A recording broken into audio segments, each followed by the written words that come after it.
Lesson 5, using Oracle Active Data Guard, supported workload in read-only standby. In this lesson, we're going to discuss supported workload that can be offloaded to the Active Data Guard read-only instances. We will begin with a real-time query, and then we will discuss DML, DDL on global temporary tables, and also DDL and DML on private temporary tables. And then we're going to configure automatic redirection of a DML and automatic redirection of a PL SQL. Finally, we will discuss in-memory column store support. Okay, so what is Oracle Active Data Guard? It is a licensed option for Oracle Database Enterprise Edition. It enhances quality of service by offloading resource-intensive activities from a production database to a standby database. And there are lots of offloaded operations to Active Data Guard. Especially real-time query is one example. And also there are other supported workload type.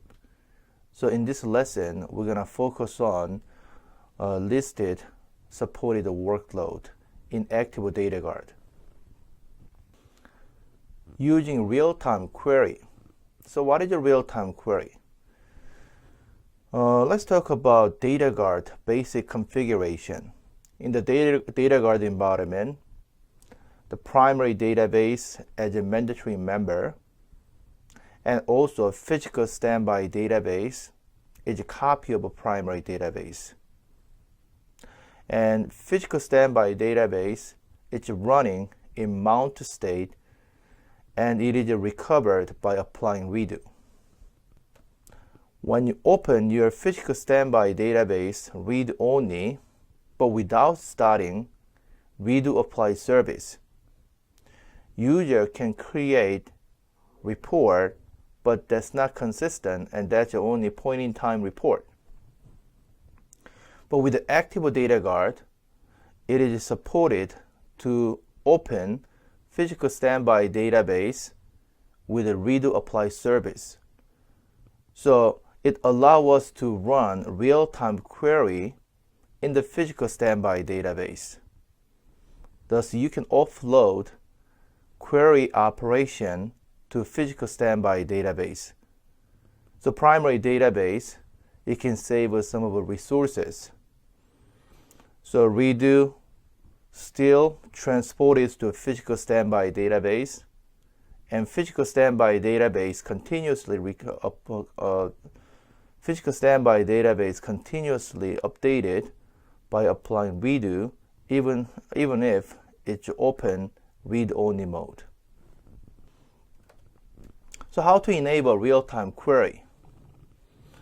In order to enable real-time query, you will have to open physical standby database read-only. But make sure you stop redo apply service first. So in order to stop redo apply service, you run alter database, recover, managed standby database cancel. And then open your database read-only mode.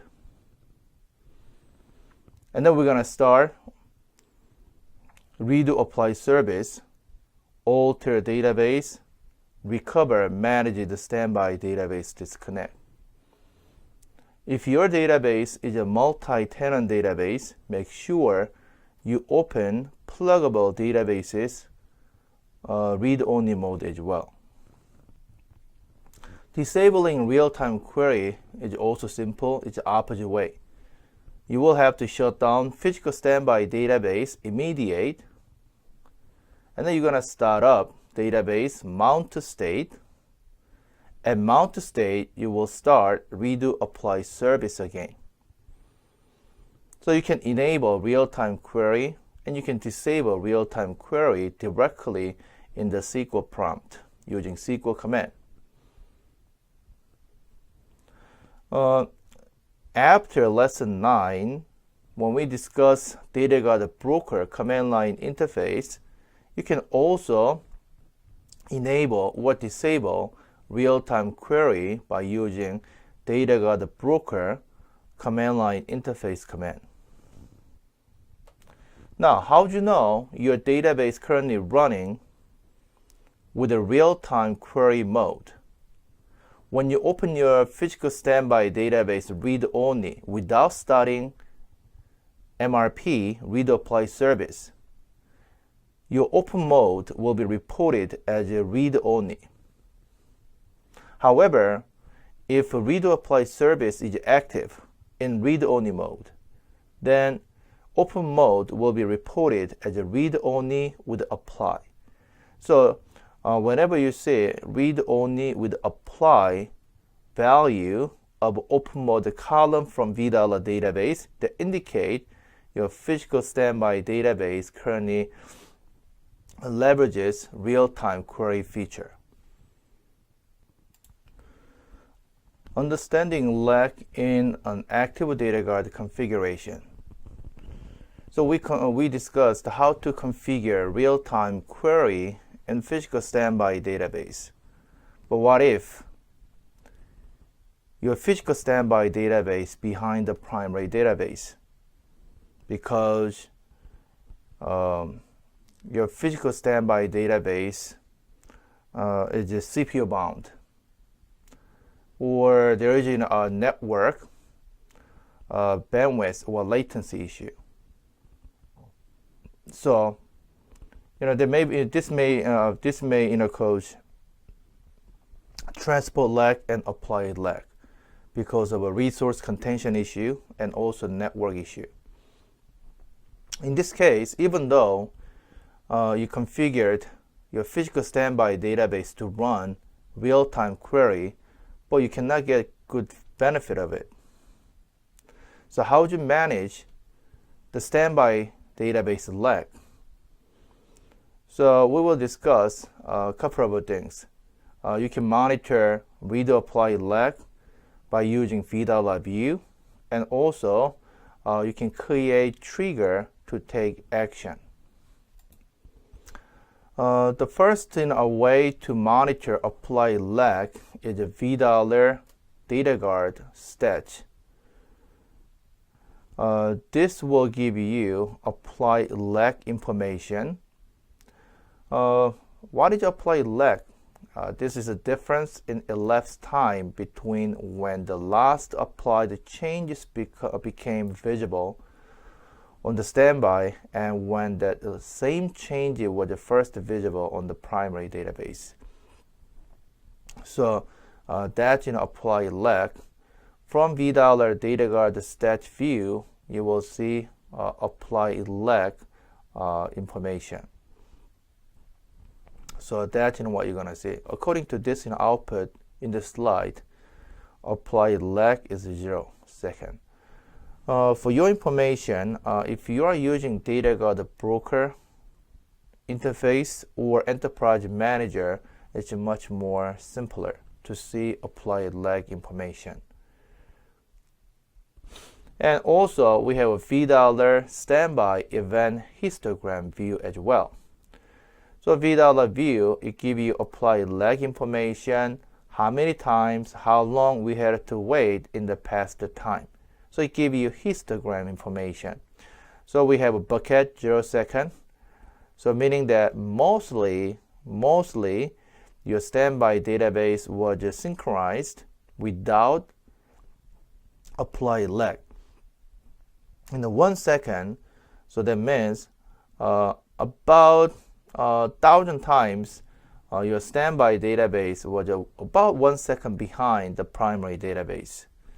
And also 5 seconds means one time your standby database was 1 second, 5 seconds behind.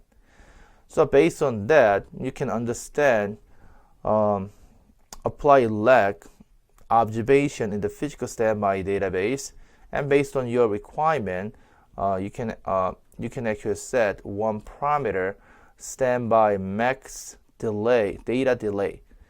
So what is your allowed applied lag time to support real-time query in physical standby database based on your current normal observation. So you can actually set one parameter. And also, here we have standby max data delay session parameter. So this is a session parameter. It specifies a session specific limit for the amount of time allowed to elapse between when changes are committed on the primary and when those same changes can be queried on the standby database. So when you actually set alter session set standby max data delay delay equals the value. If the limit exceed applied lag exceed this your limit, you will get this message. So this is ORA 3172 standby max data delay has been exceeded. And this setting is ignored for sys user account. So this is one way to set your requirement. Okay, so I have to achieve 0 data loss. Then you can set this session level parameter equals to 0. In a more realistic scenario is, for every single session, whenever session logged in, you may want to set this session level parameter. So in that case, you can use logon trigger as an option. Little more information about zero lag between the primary and standby database. So if you have any application that must achieve zero the lag, then you can set standby max data delay equals to 0. So you have to make sure result of a primary database and result of the real-time query enable the physical standby database are same. So you can set standby max data delay equals to 0. And standby database must have advanced value equal to that of a current system change number on the primary database at the time the query was issued. Results are guaranteed by setting this parameter equals to 0. But if it's not possible to keep same result, then you will receive ORA 3172 error message. The primary database must operate in maximum availability or maximum protection to use this feature. And sync must be specified for redo transport, and the real-time query must be enabled. So these are all requirements. So if you keep your data guard the maximum performance, then asynchronous redo shipping is used by default.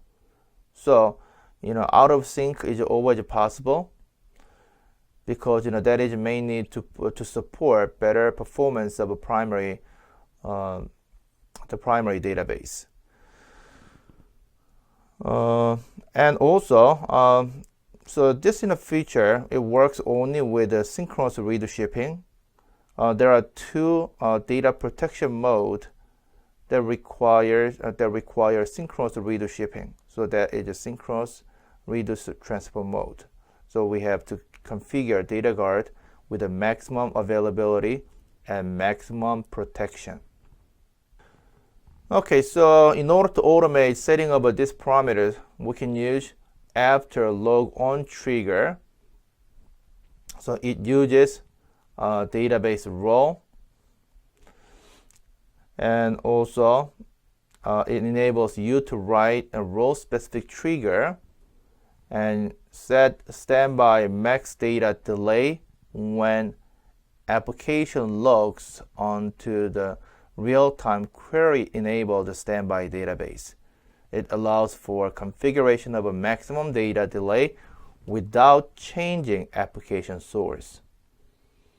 So this is an example. We create trigger, and then we're going to set this parameter, alter session set standby max data delay. So in this case, we allow 5-second delay. Another option is we can use force redo apply synchronization. So suppose that you must have the same result like a primary database. So your query wait until your standby database is synchronized with the primary database. So you want to force to synchronize. So to do so, you're going to issue this command, alter session sync with the primary database. And you will get this message, ORA 3173 standby may not be synchronized with the primary error if a redo apply is not active or is canceled before standby database is in sync with the primary database as of time this command is executed. So that's what you can see.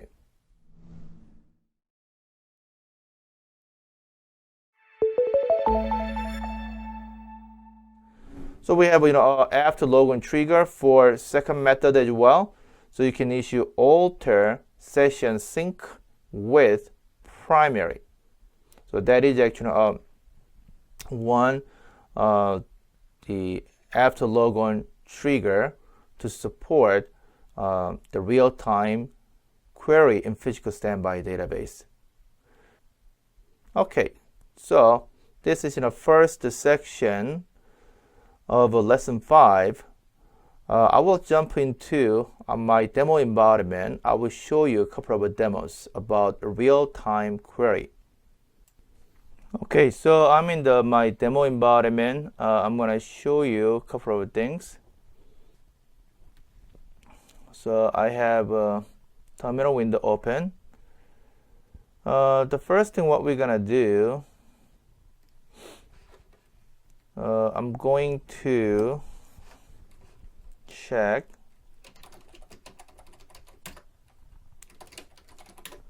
my PDB name. So it looks like I'm in the dep 1.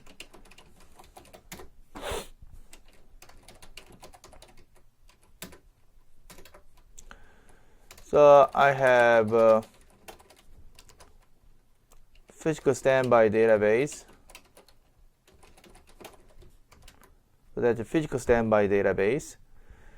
And current open mode is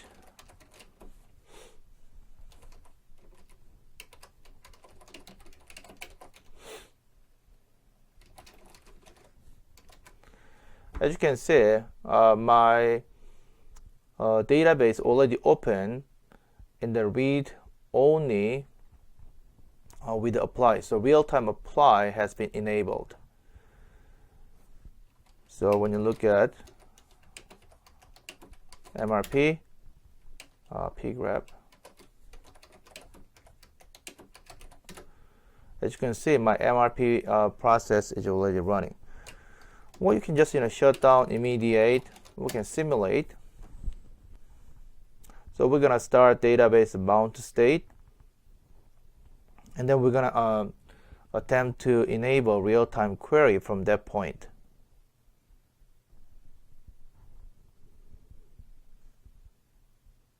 Okay, so I'm gonna start up mount to state, and then we're gonna wait until MRP comes up.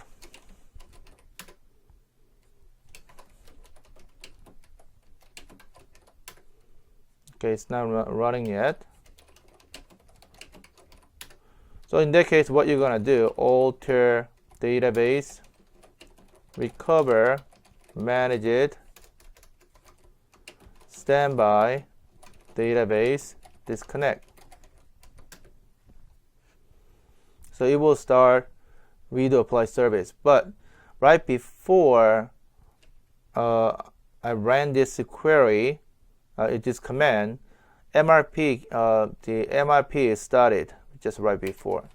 So when you look at MRP, as you can see, it's already running. So suppose that you are in the mount mode in the physical standby database, and you wanna enable real-time query. So what you wanna do is alter database, open read only.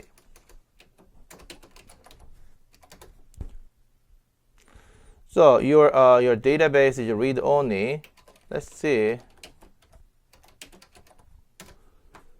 So as you can see, MRP is automatically stopped. Depending on your database release, you have to explicitly stop MRP to be able to open read only. But in 19C environment, every time when you restart database up to mount state, MRP comes up automatically. When you attempt to open your database read only, MRP stopped automatically. Okay, and then we're gonna issue before that. So it's nothing here. Alter database, recover, manage it, standby, database, disconnect.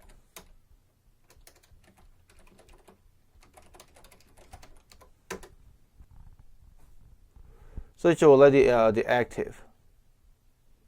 So 19C database, it does a couple of things automatically, even though there is a small delay. So your MRP is running, so you can check. Open mode again.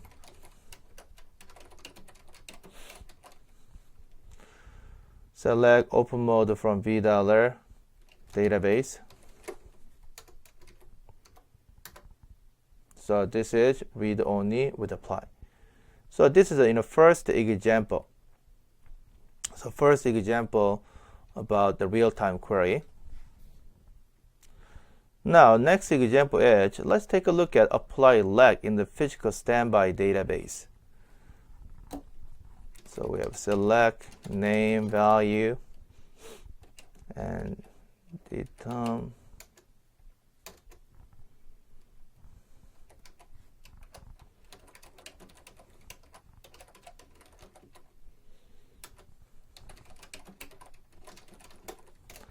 Data guard underscore stat.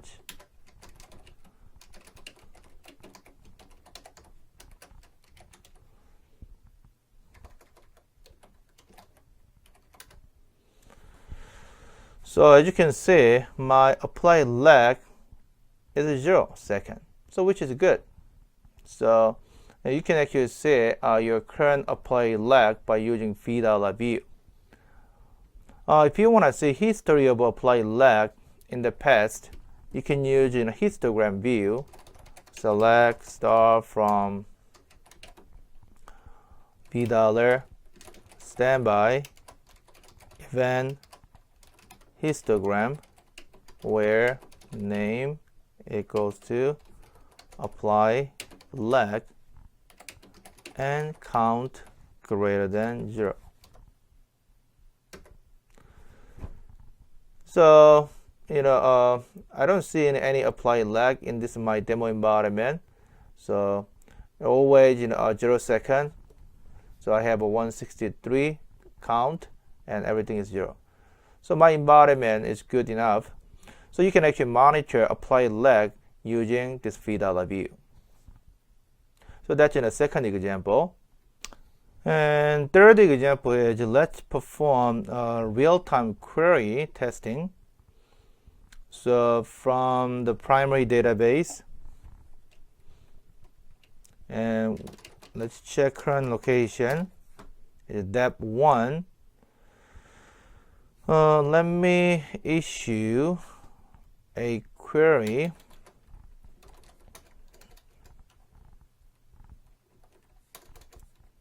So we have,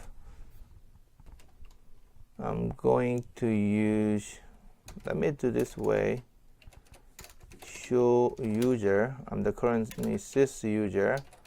I will log in as a system user for this demonstration, and I will connect to host 01 1521 dev1.example.com.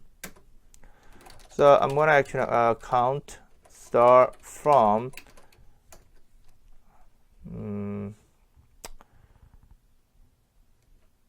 hr.employees. So I have a 107 record here. And also in the other side,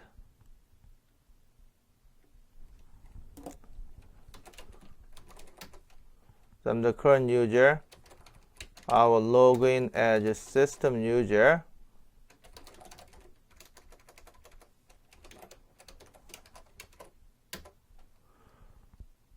Show con name. Okay, so I will switch to system, actually dev1 container.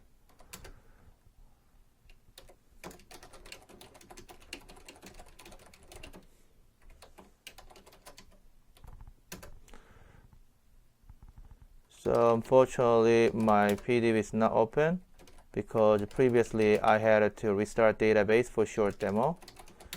So I will check container. It is mount mode.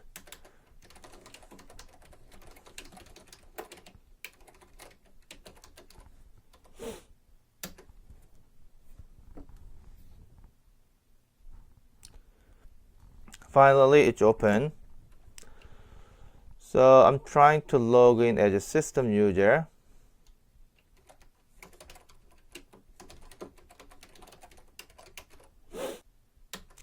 Yeah, there is a reason why I'm connecting as a system and switch to another container in my demo environment, because I have multiple databases in the same server.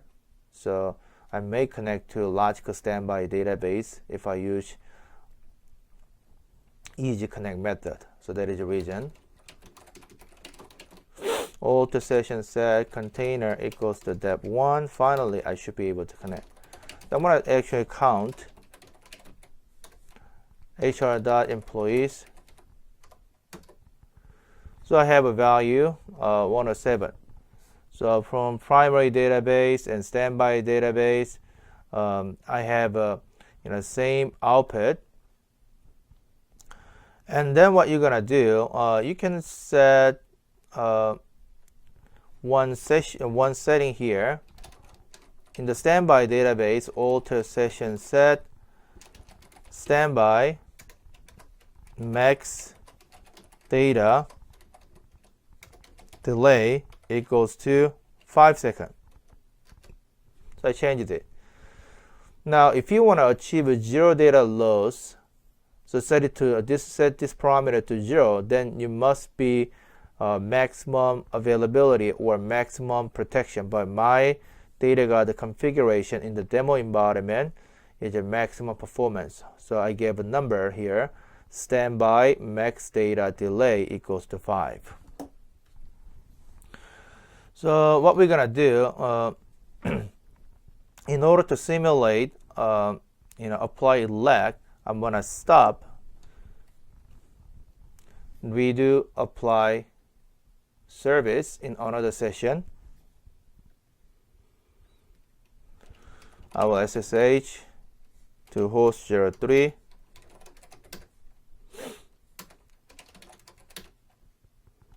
And to London database.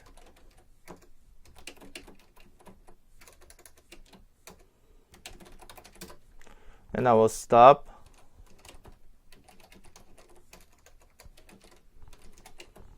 Recover, manage it, standby database, cancel. I stopped it. And then let's take a look at lag information. Select star from $, data guard underscore stats. So we have apply finish, and also we have a couple of information. So we have a transport lag, we have apply lag,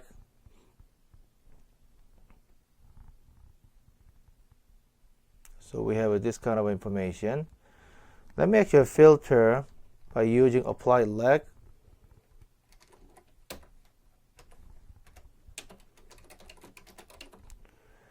Where name equals to apply lag, and we save it. As you can see here, so we have 1 minute delay. So we have this kind of a delay. So at this time, let's see if I can select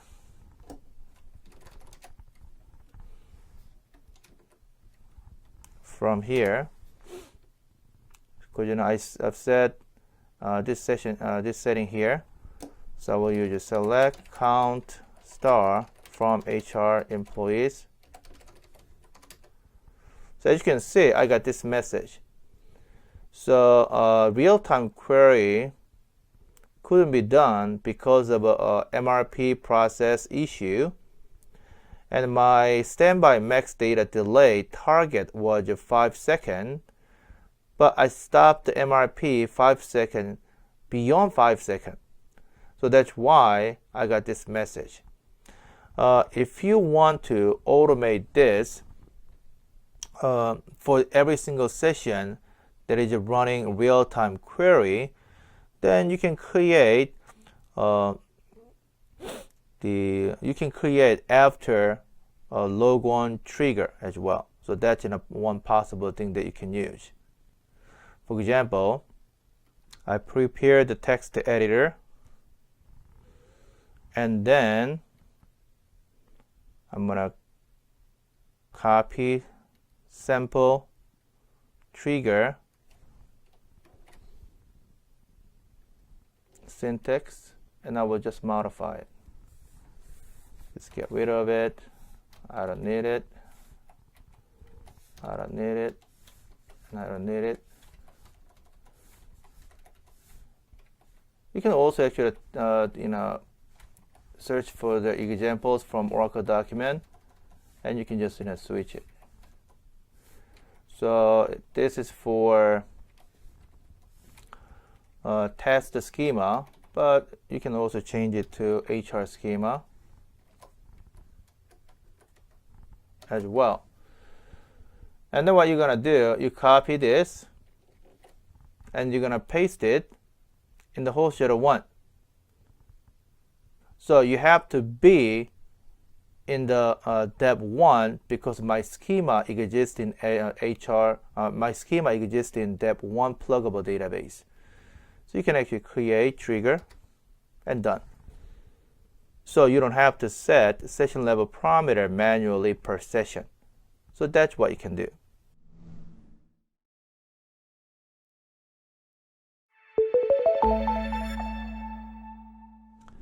Okay, so now let's take a look at other workload that is possible in the physical standby database with the active data guard option.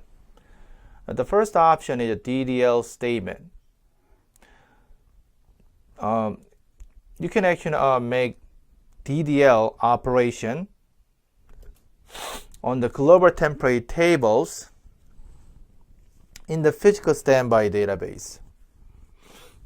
But this is not to create a global temporary table in the physical standby database first, but DDL command can be executed. Actually, DDL command can be issued in the physical standby database to create global temporary tables. Behind the scene, this DDL statement is forwarded to primary database internally, and a global temporary table is created in the primary database first, and then redo is shipped over to physical standby database, and then finally standby database can see a global temporary table. Depending on version, you may have to set enable underscore proxy underscore active data guard redirect equals to true to be able to issue DDL statement on the global temporary tables. So that way your request transparently redirects to primary database. However, in 19C, you don't have to set enable proxy active data guard redirect equals to true explicitly, because when I tested DDL statement on global temporary tables, it worked directly on physical standby database. So enable proxy active data guard redirect parameter looks like it was set by default, but DDL worked in the physical standby database. The practice activity will show you this demonstration. I will briefly touch as a part of a demo as well. Now, what about DML on global temporary tables? Global temporary table, the modification, DML modification, it's always possible. But the thing is, the reader generation, when you make DML changes on global temporary table, this can be controlled. For example, in the primary database, you created the global temporary tables and you issue the DML statement. And changes this change will produce, and this will generate undo data, because before image of a data in the global temporary table must be recorded somewhere. And undo data is residing in undo table space. So internally, the redos are generated to describe undo generation. But in order to reduce undo generation, we could use temp underscore undo underscore enabled, this parameter. What it does is, when you set equals to true, you make insert update delete against the global temporary table. To support that DML, undo will be recorded in undo segment, but in the temporary table space. So when you generate undo data directly in undo segment, but in the temporary table space, this will not be recorded in the redo. Because of this nice feature, you can also use the same feature in the physical standby database where active data guard is enabled. So when you make insert update delete on the temporary tables, it generates undo, but undo recorded in the undo segment in the temporary table space. So there will be no redo generation. Thus, DML operation on global temporary table is supported. But one thing what you have to know, in the standby database, you don't have to set temp undo enabled equals to true, because this parameter is ignored, because this feature is enabled by default in the physical standby database where active data guard is enabled. So many things are automated. DDL operation request transparently redirects to primary database without setting any parameters. That's 19C. And also, you can make insert update delete against the global temporary table in the physical standby database transparently without setting temp undo enabled. So DDL DML on global temporary table, these are all supported operations in the physical standby database with the active data guard feature enabled. That's one thing what we have to know. I'm going to show you a short demonstration by going through practice activities. That's what you're going to practice. So I'm going to actually show you a manual. Okay, so I located the practice 5-2, performing DML and DDL, and that's what you're going to practice. I also, recorded this practice activity. You can go through my hands-on, demonstration, but this is to show you a couple of steps. So let's take a look at this. In the physical standby database, when you issue DDL statement, and this command works, DDL statement. According to my slide, I added one small hidden parameter. Depending on version, you have to set hidden parameter explicitly to to issue DDL statement to transparently forward this DDL statement to primary. But in 19C embodiment, when you test as a part of a practice activity, you don't really have to set hidden parameter. So that's one thing what you're gonna see. Second observation will be this.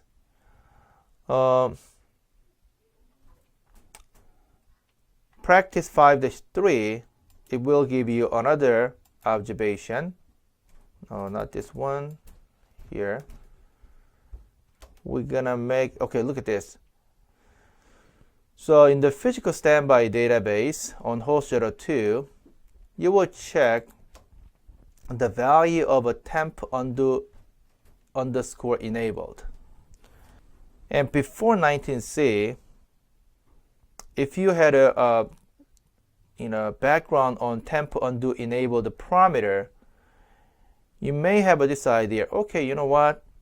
In order to support DML against the global temporary table, we have to set this parameter. Otherwise, reader will be generated in the physical standby database.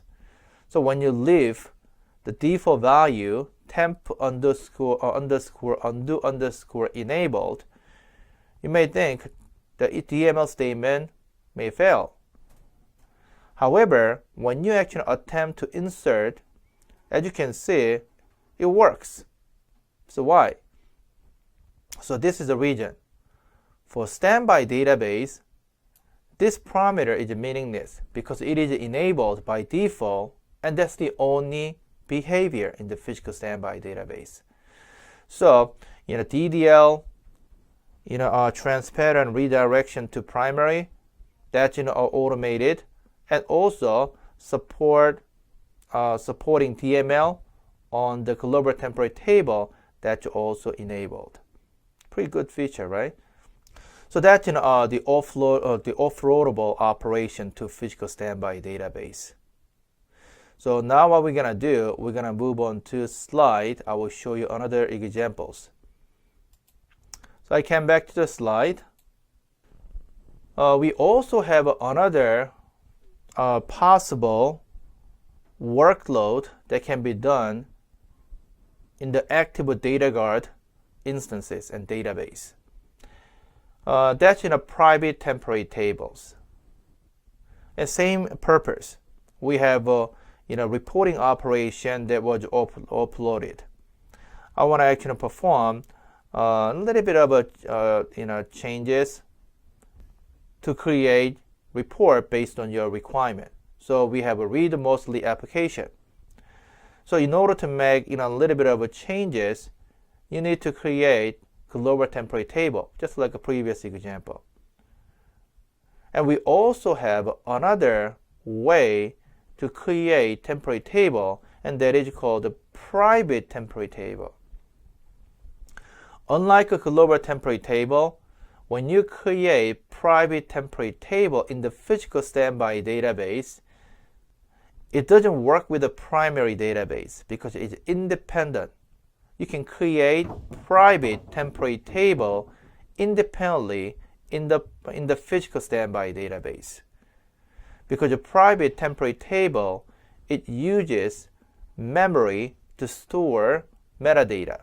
So when you issue DDL statement to create private temporary table, the data dictionary changes, it goes to memory. Since it's not written to disk, there is no redo generated, so we can keep this definition independently in the physical standby database. And also, you can make insert, update, delete changes as well.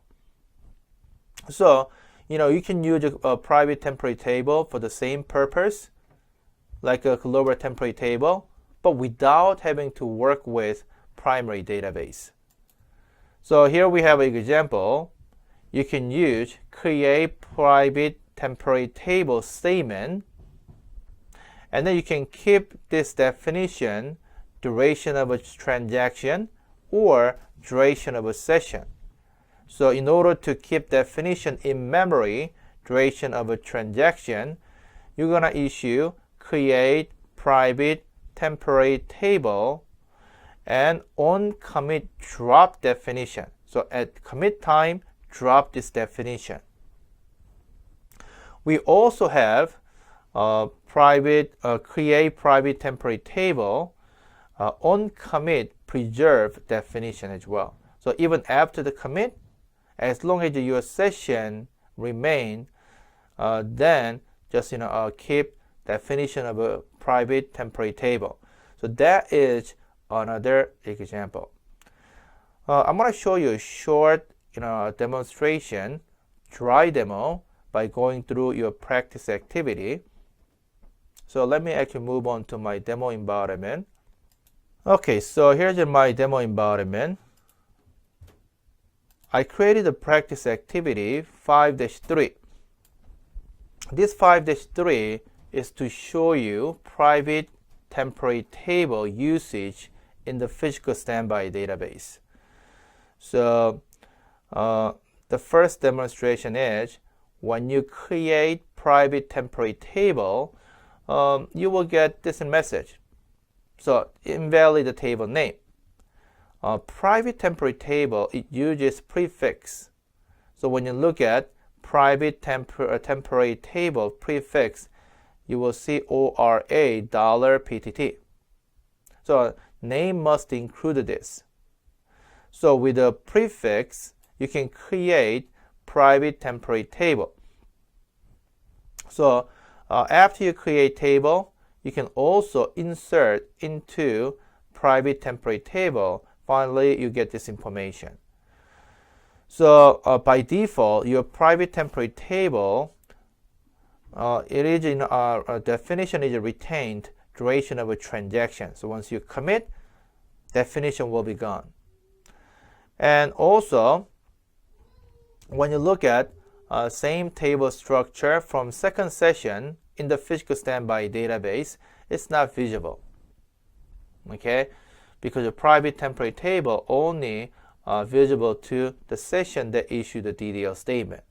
And also when you go back to primary database and when you describe table name, this object will not be available. Why? Because we created the definition in the physical standby database independently. That's what you're going to see. And as soon as you commit and roll back, the metadata will be gone. So that is a quick demonstration. So as a part of your hands-on practice activity, you will go through all these steps. So now I'm going to come back to a slide to continue. Okay, so next part is the support for global sequences. You can create, you can issue, you can actually use a global sequence in the physical standby database with the active data guard, especially when sequence is created with the cache no order option. When first accessed by standby, the primary allocate unique range of a sequence number, and when all sequences within a range has been used, the standby requests another range of numbers. Because of each range assigned to standby is unique, there is a unique stream of sequences across entire data guard configuration. Sequences created with order no cache option cannot be accessed on active data guard standby. So only when you create sequence in the physical standby database with the active data guard option and with the cache no order option, then your physical standby database can request the range of a sequence number. And we can also create session level sequence number as well. Session sequences are specifically designed for use with the global temporary tables. So we discussed about global temporary tables. And they return unique range of sequence numbers within the session. Session sequences are not persistent. The state of a session sequences accessed during the session is lost when the session terminates. The session sequences are created by primary database and are accessed on any read-write or read-only database. Okay, so I think I have to make small correction here. So I said that we have to create sequence with the cache no order option in the physical standby database. The first statement is true, but the second part is not true. This sequence must be created in the primary database, but standby database can request range of a sequence number. So creation is a primary, but requesting sequence number is by standby database. That's my small correction. Benefit of a temporary undo and sequences. So reporting and other applications that are generally read-only but require non-persistent write access to database can be run on active data guard standby by using temporary tables. And temporary undo reduces redo volume. That's what we discussed. It is also enabled on the primary database. And temporary undo is not logged in the redo. So it improves the primary database performance. It reduces network bandwidth consumption. And also it reduces the standby I/O as well. Okay, so the case where temporary undo is used in the primary, and also the case where temporary undo is used to support offloaded operation. In both cases, we get benefit from temporary undo, because when you perform temporary operation in the primary database, it reduces redo. So we transport less amount of redo to physical standby database. So that is a benefit. And when you when you offload read mostly application to physical standby database and you are using temporary undo, even in that case, since we can reduce generation of a redo, so your DML operation on temporary table is supported. So in both cases, we gain benefit from temporary undo. And applications that are read-only except for requirement to generate unique sequence can be offloaded to an active data guard standby database. So in the section 2, I focused on DML and DDL operations that can be offloaded to physical standby database, especially DML, DDL on temporary tables, both global temporary tables and private temporary tables.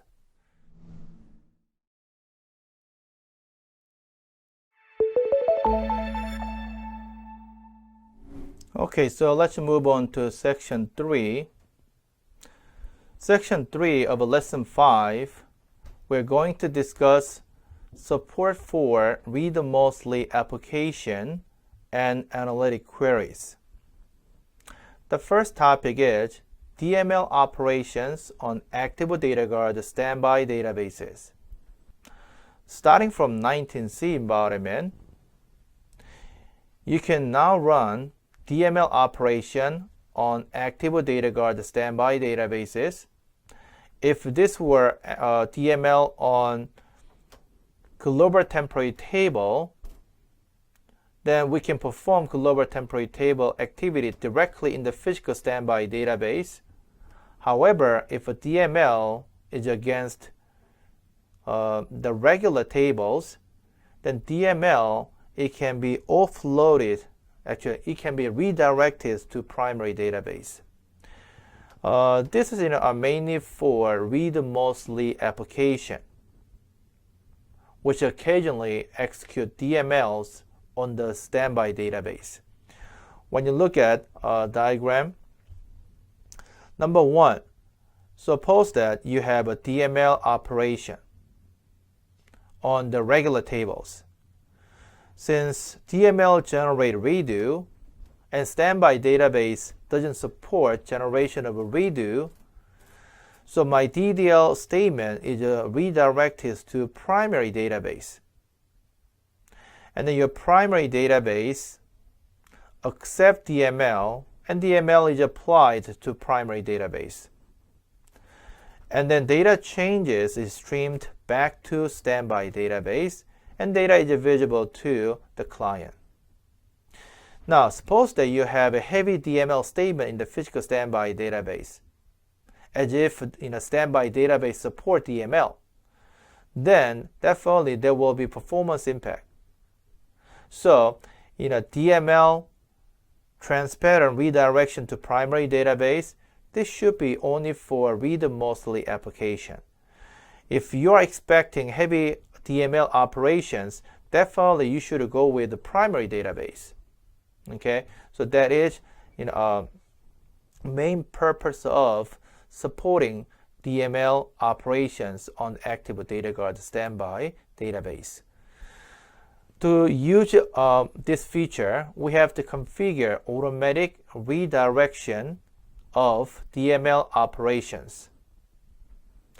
Automatic redirection of a DML operations to the primary database can be configured at the system level and also at the session level. So we're going to set alter session enable Active Data Guard redirect underscore DML, or at the system level, set equals to true. So by doing so, we can enable automatic redirection of DML operations. And here's the example. The physical standby database in Active Data Guard setup contains table named employees, for example. And to insert rows into this table by running DML on physical standby database in the Active Data Guard environment, on the standby database, you will have to enable Active Data Guard, redirect DML, and then you can insert. But this insert statement is redirected to primary database, and then data is visible once the redo is transported to physical standby database. So that's actually a round trip operation. It's also same PL SQL operations on Active Data Guard standby database. So you can also run PL SQL operation in the physical standby database, and that will be redirected to primary database, and that will be executed in the primary, and redo captures changes, and redo transported and applied in the physical standby database. So for the read-mostly application that requires DML operation and also PL SQL operations, we can use this feature to support small changes. So that is a good thing about Active Data Guard. So Active Data Guard in 19C, we have more and more features are available. So more offloaded operations can be run in the physical standby database. So we're going to actually look at small demonstration of this topic. In the practice activity 5-4, I added a demonstration of this topic. So let's take a look at practice 5-4 quickly. Okay, so I located the practice 5-4. This practice will give you automatic redirection of a DML operation topic as a demonstration. So you will perform hands-on practice activity on this area. So let me quickly show you here. We have ADG, Active Data Guard, redirect DML parameter, and it is currently set to true. After you actually it was false, you will set it to true.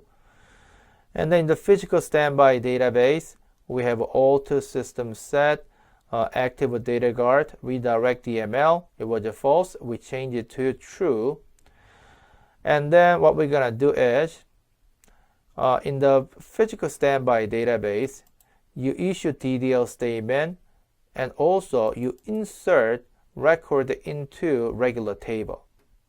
Okay. Oh, that's from host 1, so my bad. In the primary database, you issue DDL statement and you insert. So you have a record here. Now, to see automatic redirection of a DML works or not, you're going to issue delete statement. When you attempt to delete statement, you will get error message, because delete statement works only when you make regular connection without using alter session set container command. So when you actually reconnect with a connect string, actually this is my typo. In your ekit, you will see host 03 instead of host 01. When you connect to host 03 as a sys user, and when you attempt to delete, yes, it works. So in order to verify automatic redirection of a DML, you're going to actually access to host 1, you select record. Look at this. The record was deleted, even though you issued the DDL in the physical standby database, and record deleted from primary database. So it shows automatic redirection of a DML feature worked. So that's what you're going to practice as a part of a practice activity. Now we have a last topic about in-memory column store support in Active Data Guard. So I'm going to come back to the slide, and I will introduce in-memory column store. Okay, so I came back to slide. In-memory column store in an Active Data Guard standby database. In-memory column store is a memory structure within SGA memory space. And it is a component to support Oracle database in-memory option. And this option may need to support analytic queries. If you don't have a background, you will have to know a little bit on the analytic queries on the in-memory column store. Then you will see better idea on this slide. Now let me give you a little bit of a background on in-memory option in Oracle database. So I will bring up my whiteboard and I will introduce. Okay, so I have in my whiteboard. So let me actually introduce this. Suppose that your environment is environment that support analytic query. So analytic query is to make your business decision, and also analytic query to answer to your what if kind of questions. So what if we make this adjustment? What will be impact on our business? And what will, if we actually make certain discount in the certain region, then what will be impact of your business. So we can actually massage our existing data to understand the trend and also the impact of your business. So suppose that you have a very large fact table in your environment. I'm just making oversimplified example. So you have a very large table in this case. And that's your fact table. And daily basis, you refresh this table. And this table consists of 500 columns, for example. I visited many analytic customers, having a table with 300 columns and 500 columns, it wasn't uncommon.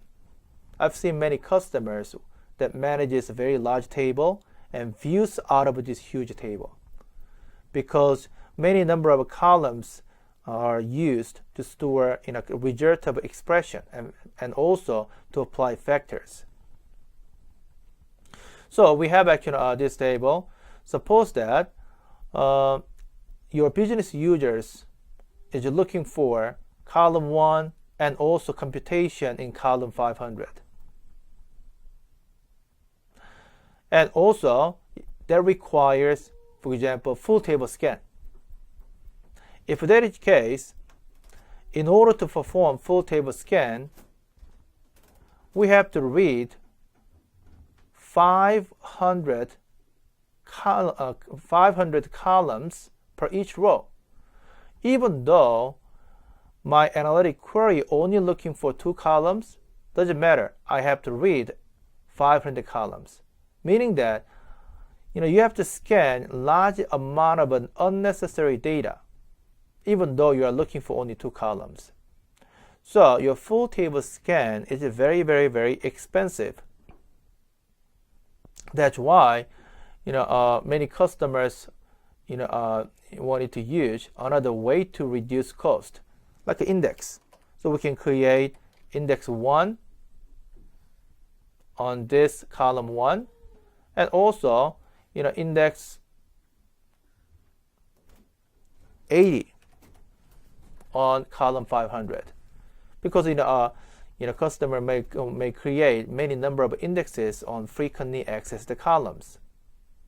By doing so, when you select column 1 and column 500, we can scan entire column values by using index fast full scan, scan only index, and also perform index fast full scan, scan only index, and then join the result of index fast full scan.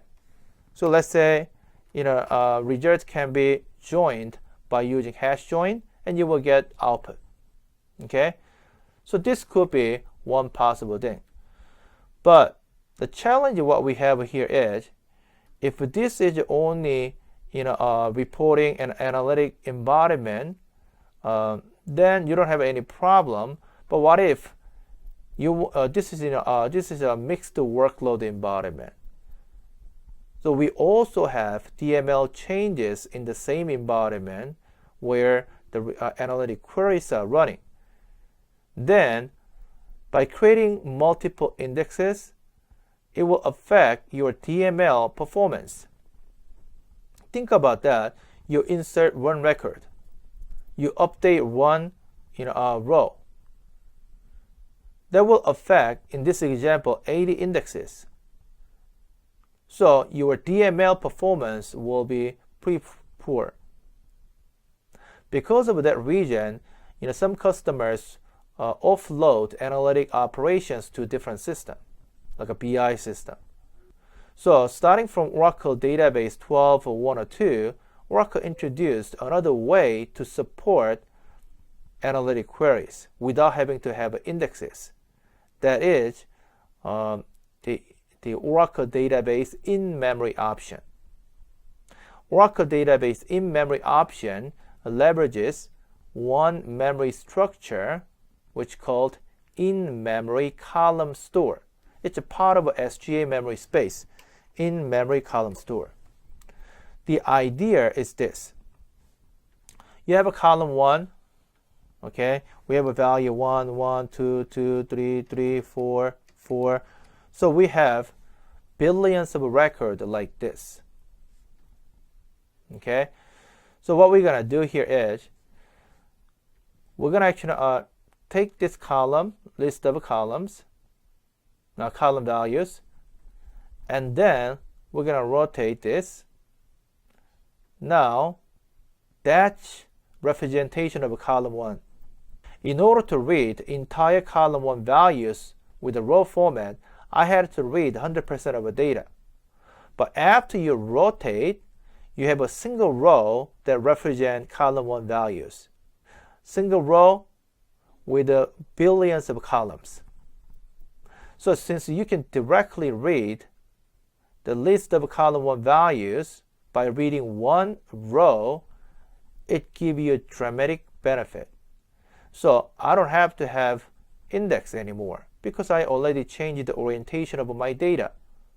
So by reading one row, I can read billions of column values. That's pretty good. So with this method, you can populate columnar format of data in the in-memory column store, and you can run analytic queries directly against the in-memory column store.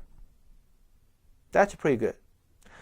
So analytic query is a read-only operation or read-mostly operation. Now in the data guard environment, we really want to offload this operation to active data guard. So that way I can stick with the DML operation in the primary database. Yes, we have a new feature in this area. Starting from 19C, in-memory column store. This memory structure, this can be configured in the active data guard, so you can offload analytic queries. That is a nice feature. So let's come back to slide. So here, the first bullet, in-memory column store is now supported on a standby database in an active data guard environment. A reporting workload that is executed on active data guard standby database can use in-memory column store. The in-memory column store improves execution of performance of the workload because it can take full advantage of accessing data in compressed columnar format in memory. Your columnar format of data also can be compressed as well. It is possible to populate completely different set of data in the in-memory column store on the primary and on the standby database, which means that you can actually offload some of the analytic operations to the physical standby database and also other analytic queries against the different schema objects in the primary database. So you can run analytic queries in the multiple locations, in the primary database and multiple standby databases. That is the new support in Oracle version 19C. Okay, so now let's take a look at quizzes to summarize our understanding. So standby max data delay, it is to support real-time query in the physical standby database. This is a session parameter. Since the question is asking about whether this parameter can be set at the system level or not, the answer is false. Which workload can be automatically redirected to primary database from an active data guard databases?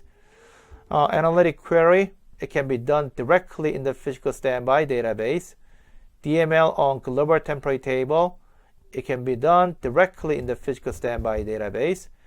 Creation of a global temporary tables, this will be transparently redirected to primary database. And creation of a private temporary tables. Private temporary table definition is stored in memory, so this can be done directly and independently in the physical standby database. But DML on regular tables, we have to configure automatic redirection of a DML. Then your DML issued from physical standby database, this will be redirected to the primary database. So the answer is C and E. So throughout the lesson 5, we learned many of offloadable operations to standby database where active data guard feature is enabled. This is lesson 5.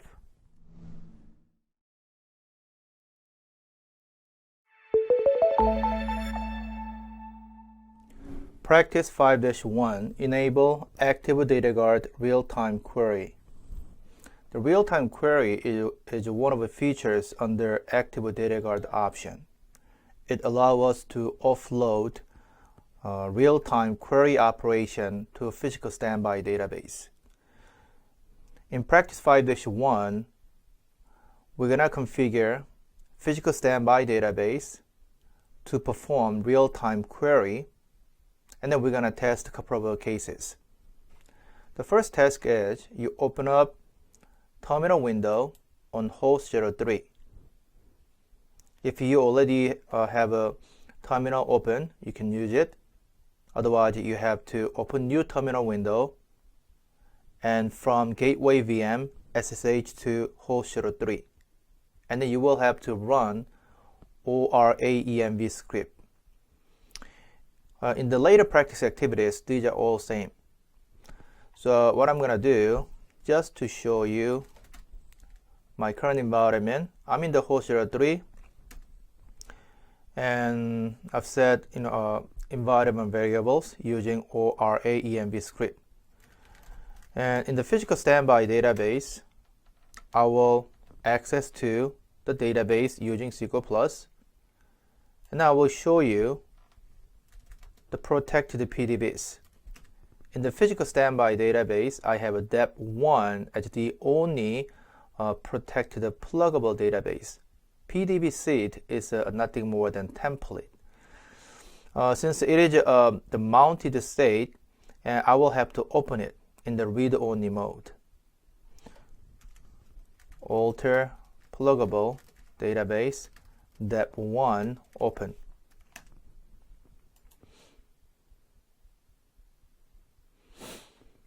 Okay, so in my case, I just opened the DEP1 because my database, which is a London database, was already open in the read-only mode. However, if a status of a London database is mounted, including PDB seed, then you will have to open London database first. To open London database in read-only mode, you will have to stop redo apply service, and then you can open London database in the read-only mode. Finally, you can also open development database read-only mode. Since your London database is read-only, when you run alter pluggable database DEP1 open, it automatically takes read-only mode. So when I actually show you new status of a DEP1 in my case, as you can see, even though I didn't add read-only keywords here, DEP1 already open in the read-only. Now, next thing what we're going to do, we're going to check redo apply service. When you open your physical standby database in the read-only mode, the database automatically starts MRP process, as you can see. However, if MRP is not running yet, then you can actually execute alter database, recover, manage the standby database, disconnect. As you can see, it's already active. So I don't have to restart. I don't have to worry about this.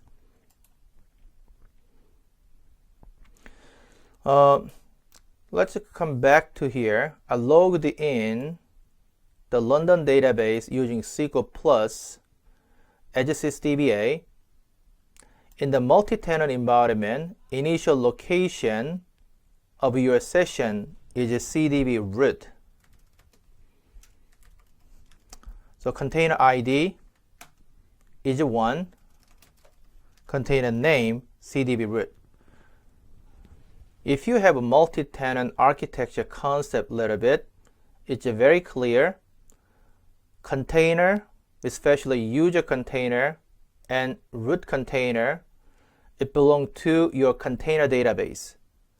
And also container, it includes set of data files.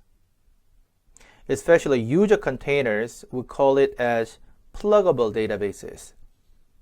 So when you get into your environment first time, and you will access to CDB root because it includes all core information. And if you want to switch to another container, then you can use a different method to connect to, in our case, step 1. So I'm in the CDB root at this point. Let's see if I can query at this container. As you can see, table doesn't exist because HR schema, it doesn't belong to CDB root because it only includes system-related information. In our case, we created the HR schema in the dep1 container, or you can say dep1 pluggable database. So in order to query from HR schema, you will have to switch container. My current username is sysuser. If you want to switch container as the same user to dep1, you can use alter session set container equals to dep1. Here we go. So I'm in the dep1 container as the same user, as a sysuser. So that's what you can see. So in this dep1, I created a HR schema, so I should be able to display the record from HR regions. And also you open another terminal window, or you can use existing window on host 01. In my case, I already have it. So you will have to double check environment variables, and I will log in as a sysdba, and then I will switch container from root container to dep1 container. Here we go. And then I can also display. Here we go. So I have the same record, definitely. So I have a full record in the primary, and I have a full record in the physical standby database. Now what if you insert one record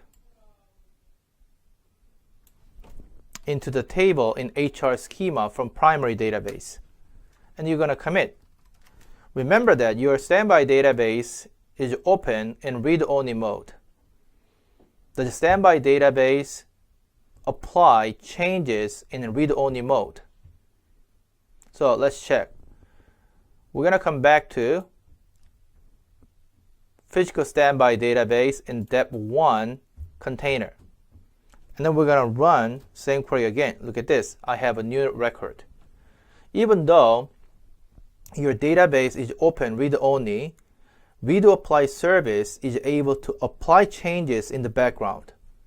That allows us to run a query real time, and this feature is called the real-time query. So that is a good demonstration of real-time query in Active Data Guard option. This is the practice 5-1.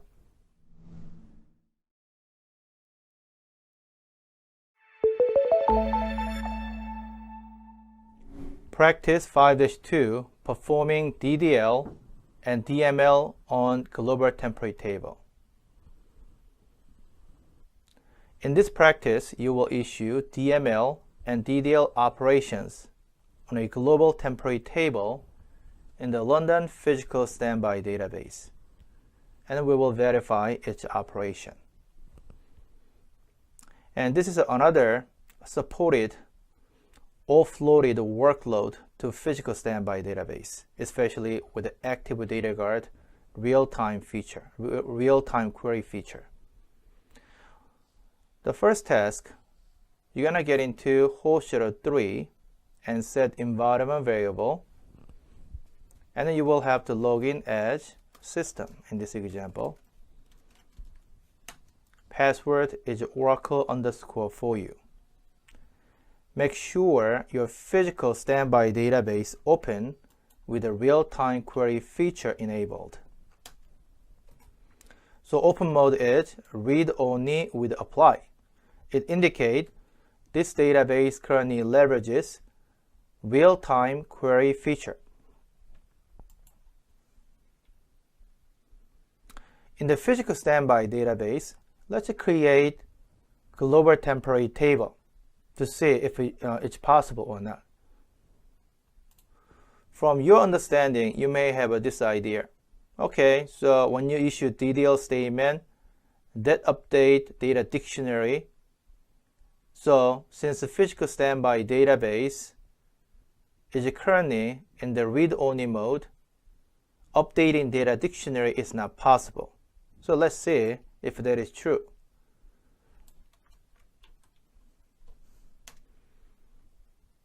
No, I was able to create a global temporary table directly in the physical standby database.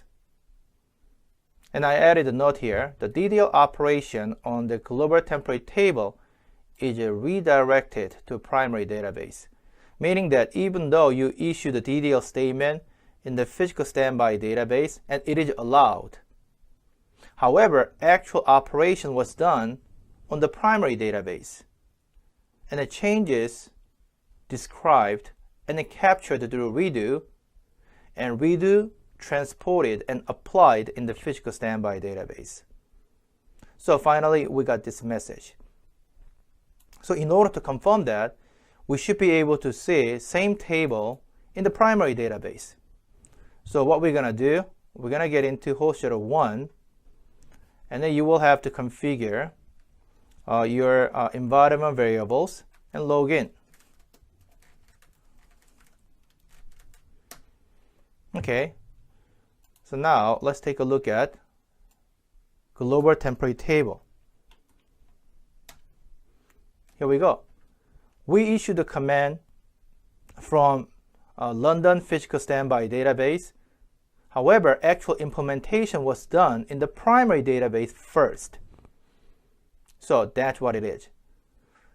The good thing about this feature is if you have a read-mostly application that requires changes to temporary the table, then you can actually write your query and script and you directly run it against the physical standby database. So unlike in a previous version, we don't have to issue DDL statement in the primary database. We can directly issue DDL statement in the physical standby database internally that will be redirected to primary database. That's automation, so which is good. Now, what we're gonna do here, we're gonna come back to London database, and let's take a look at temp undo enabled. Now, temp undo enabled, the idea is we want to create undo segment in the temporary table space, which means that when you make insert, update, delete against the global temporary table, it updates global temporary tables. It doesn't generate redo. However, in order to support DML against the global temporary table, undo must be updated. Okay, so if we are using undo in the undo table space, that generate large amount of redo. So you cannot make insert, update, delete directly in the physical standby database, because that insert, update, delete on global temporary table that generate large amount of redo because of undo operation. However, when you set temp undo enabled equals to true, then we can use undo segment in the temporary table space. So even though you make insert, update, delete changes, undo will be recorded in the temporary table space because we use undo segment in the temporary table space. So it doesn't generate redo. So this feature allows us to perform DML operation on the global temporary table in the physical standby database. But current setting is false. So in the current setting, with the current setting, let's say if it's possible to insert. Based on my explanation, you may think, okay, since we turned off this feature, we shouldn't be able to perform DML on temporary table in the physical standby database. However, it works, and I can even commit. So what is the reason? The reason is this parameter, temp undo enabled parameter, is only applicable for the primary database. For a standby database, physical standby database, this parameter is ignored because temporary undo is enabled by default. Meaning that in the physical standby database, regardless of a value of this parameter, we always use undo segment in the temporary table space. Thus, it allows us to perform DML directly on the temporary table in the physical standby database. So this is another demonstration of supported and offloaded operation to physical standby database with the active data guard option. This is a practice 5-2.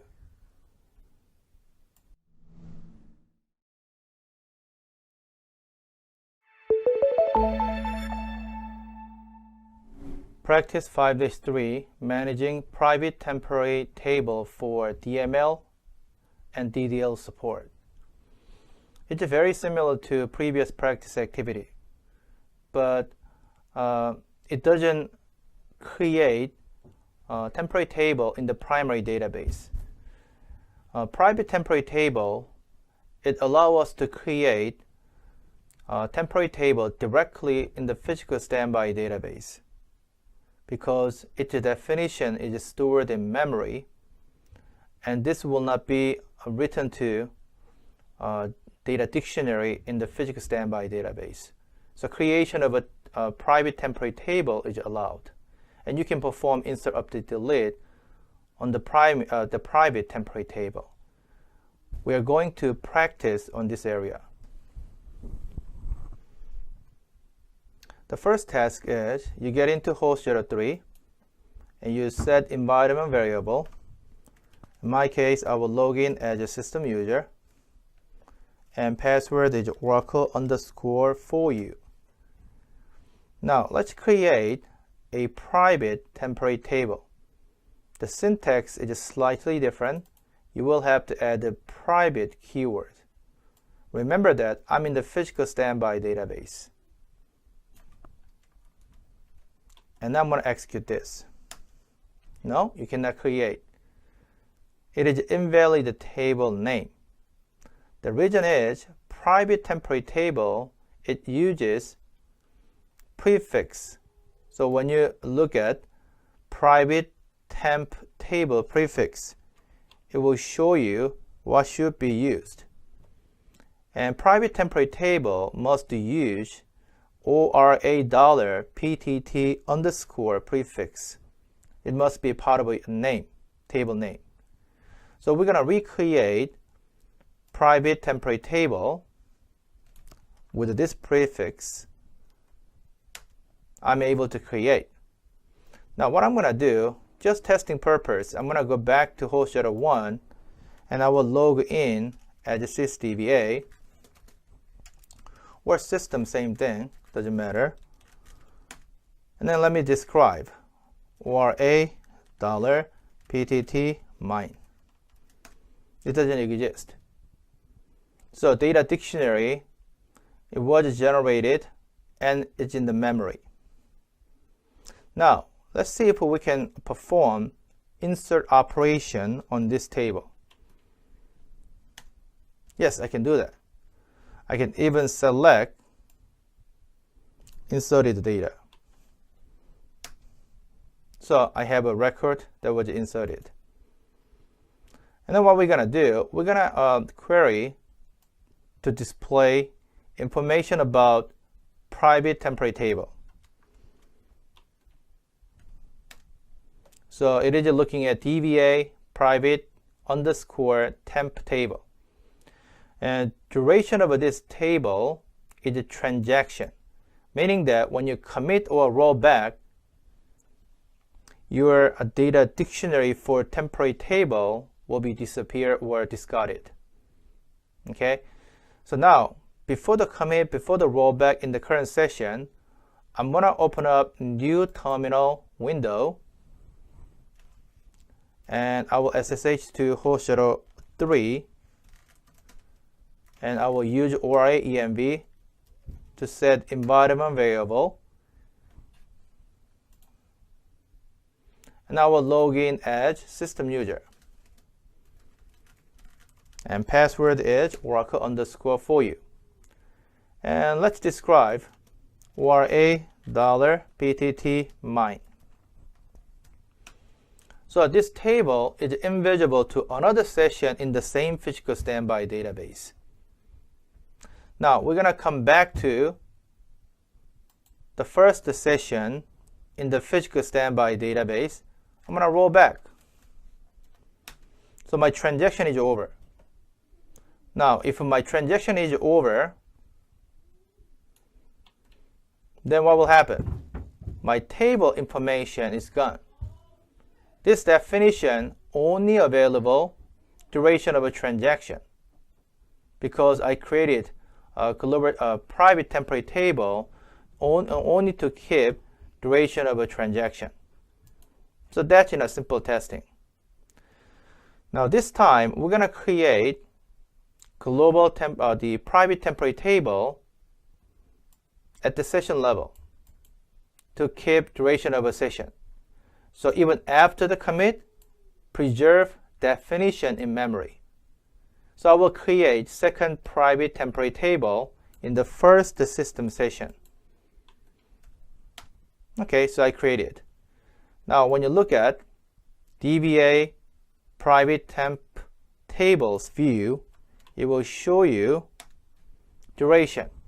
So we keep definition of a private temporary table, duration of a session. But once you log out, this will be the definition will be gone. And then we're going to insert.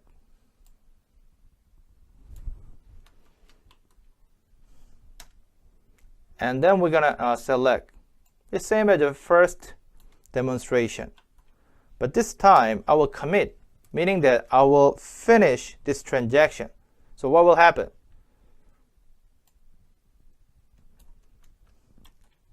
Even after transaction is over, I still keep definition of a private temporary table, because we created a private temporary table with onCommit preserve definition, this option.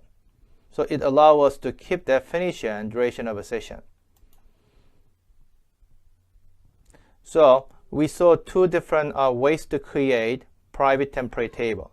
First of all, private temporary table, it can be directly created in the physical standby database because its definition is stored in memory. And also we can keep this definition duration of transaction, or we can keep same definition duration of a session.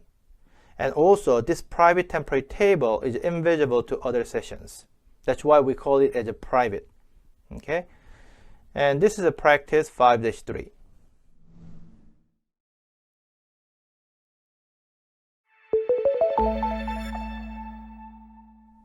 Practice 5-4, configuring automatic redirection of DML operations. This feature is new in 19C.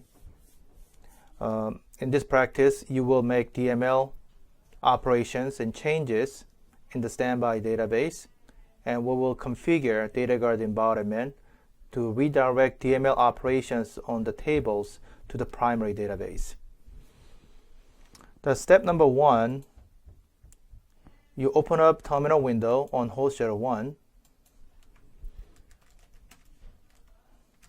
and make sure you set environment variable correctly, and you will log in as a sysdba. And this feature is activated by setting active DataGuard redirect DML equals to true parameter. So just let's confirm that the value of this parameter is correctly changed. So this parameter is set to true now. And in the standby database, and make sure you set environment variable for London, and then you will log in as a sysdba, and then let's change any parameter,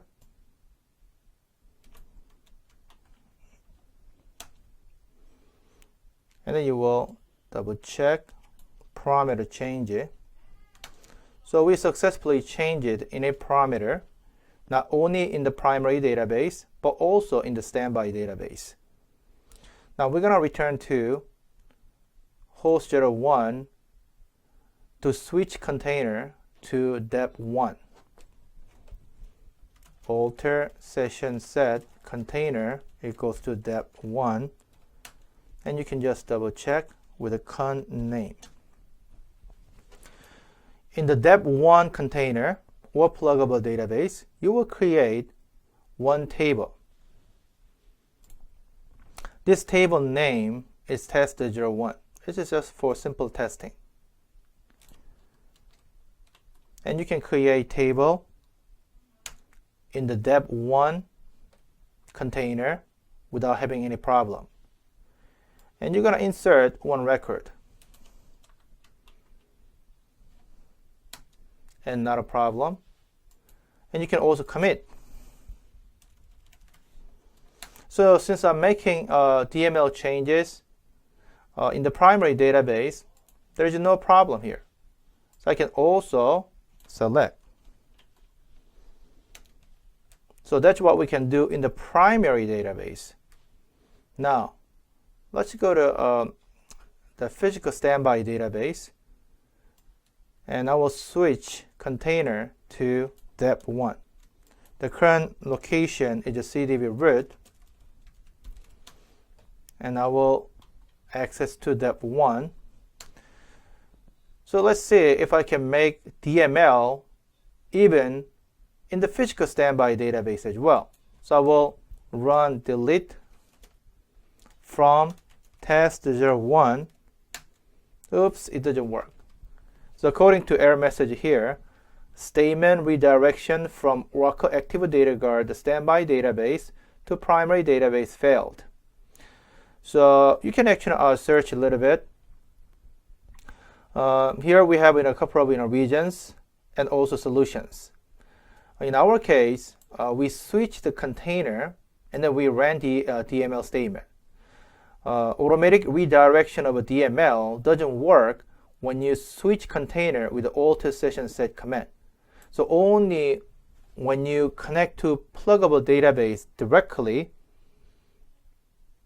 using SQL Plus or other connect method, then automatic redirection of a DML works. For example, I will just exit out. Instead of a switching container, I will use SQL Plus sys oracle underscore for you at host 01. Actually, it's gotta be host 03, and also 1521 and dep1.example.com as sysdba. So I was able to connect, and then I'm going to delete.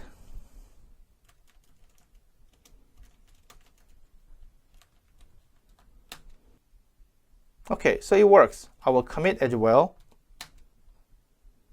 It works. So you're going to return to host 01 to see successful deletion. Select star from test 01. Here we go. So my delete statement automatically redirects to primary database. As you can see, there's no record remaining in the primary database. So this practice shows you how to configure automatic redirection of a DML and how to test. This is a practice 5-4.